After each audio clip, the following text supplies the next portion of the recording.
kwa chia Sanwe no la rodere ya o Anwa na la rodere ya o Kaya la ronke ya ta O brukute ya no la o O bruno managyo Ndi ba yo nono Azigbo kwenu Azigbo kwenu Azigbo kwezuonu dịka otu nsi wee mata anyị ka ibolu ibu ịchịkọta maka January 1, 2023 Azigbo Day celebration nke anyị nwa mechara anya wee nye ya afa our culture, our identity. Asị na anyị chọrọ ka anyị wee wepụtakwa ejirimara ndị Azigbo nya anyị na-akwadobe n'ikem nke ahụ ka anyị matụ ọrụ ndị Azigbo mbem ka ha wee marụ na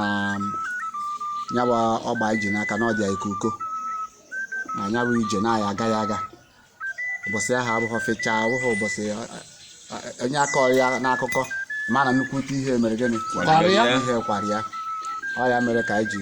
sị ka anyị mee ka ha ghọtakwa otu anyị si akwadobe ihe a maka anyị na-akwado ya n'ụzọ pụrụ iche nye onwe nwe ofu egwu Igbo anyị kpebiri na anyị ya aga ụbọchị ahụ maka anyị tupu ekele ha azụ maka na anyị si ori ka e wee mara n'ọhịa ha ekwu ka a na-eme gịnị mere nwanyị ga ụkwa dagburu nwanyị ga gịnị mere ụkwa ahụ na mkpọ mawara ụkwa na ụkwa dagburu nwanyị ga gịnị meziri mkpọ ahụ akịka tara mkpọ na mkpọ mawara ụkwa na ụkwa dagburu nwanyị ga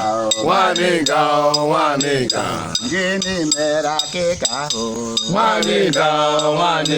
ọkụkọ tara akịka tara mkpọ na mkpọ mawara ụkwa na ụkwa dagburu nwanyị ga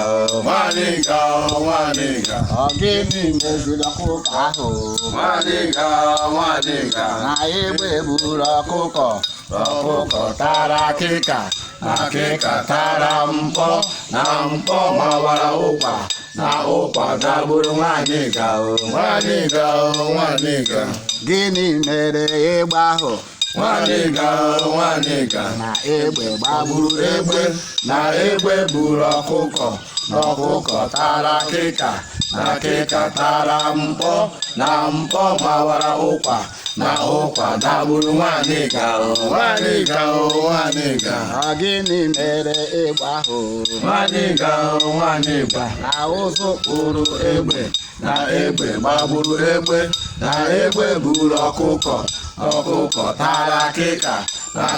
tara mkpọ na mkpọ mawara ụkwa na ụkwa dagburu nwanyị ga ọ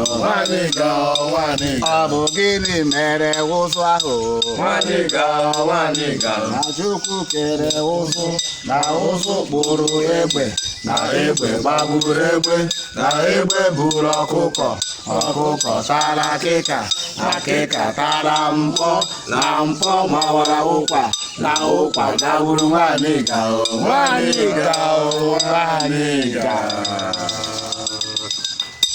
What